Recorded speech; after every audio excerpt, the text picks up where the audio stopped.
The dry weather doing us some favors here, allowing rivers across the state to recede. The Connecticut River still under an active flood warning for Hartford and Middle Haddam. At Hartford, minor flooding as the river continues to recede. It will not be back below flood stage now until sometime Sunday, possibly as late as Sunday afternoon. At Middle Haddam, we're right on the minor to moderate flooding line. The river is slowly receding. Will be back below flood stage on Monday. Our network of neighborhood weather stations certainly showing how chilly out it is. Temperatures down to 27 in Kent, 33 in New London, 32 in Storrs, 28 in Bristol. And the feels like temperature is pretty true, but look at Bristol. The wind chill down to 20 degrees right now. Compared to yesterday, we're about 5 to 10 degrees colder, certainly feeling a bit more wintry outside. And for the remainder of the day, high temperatures will only top out in the mid-30s inland, upper 30s along the shoreline. We keep the skies mostly clear right into the overnight hours as temperatures quickly drop back thanks to calming winds and clear skies. We will ultimately begin tomorrow similar to how we did today with some teens and 20s. Here's a live look at our iCam and Mystic. Busy on the Bascule Bridge right now. People out and about walking.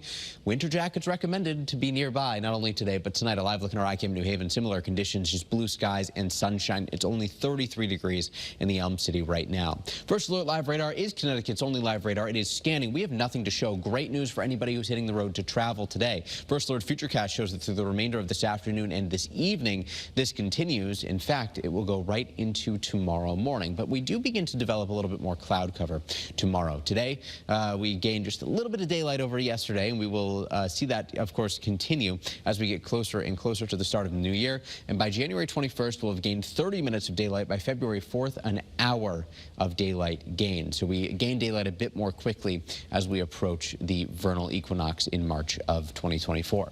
For the day tomorrow, we're expecting clouds to begin building throughout the morning hours, and through the afternoon, we'll start to see them thicken up a bit more. Temperatures top out tomorrow in the lower 40s, back above average, so the pendulum swinging back the other way. And notice temperatures do not fall off nearly as quickly tomorrow evening thanks to this decaying storm system that will be approaching. As it does so, we're trapped between low and high pressure, helping to bring more of a southerly component to the wind that will bring more moisture back. Could allow for a couple of showers tomorrow evening into Sunday morning, perhaps rain or snow showers isolated in nature. But by Monday, Christmas Day, we are dry. So tonight, again, we're expecting some teens in the typical colder spots. Elsewhere, about 20 to 25 degrees. Heading into the holiday weekend, we go from the low 40s tomorrow, low to mid 40s on Sunday. And by Monday, partly to mostly sunny with temperatures back in the upper 40s. And they keep climbing thereafter. 50 degrees statewide Tuesday, giving you the first alert to some rain on Wednesday as milder weather returns. So this is certainly the coldest day out of the next 7. The trend will be for above average temperatures as we get into the middle of next week. And we'll also be adding to this.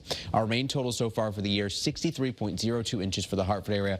2023, the 4th wettest year on record, likely a top 5 warmest year on record too. Certainly adding to that over the next several days, Aaliyah, as temperatures again return to be well above average.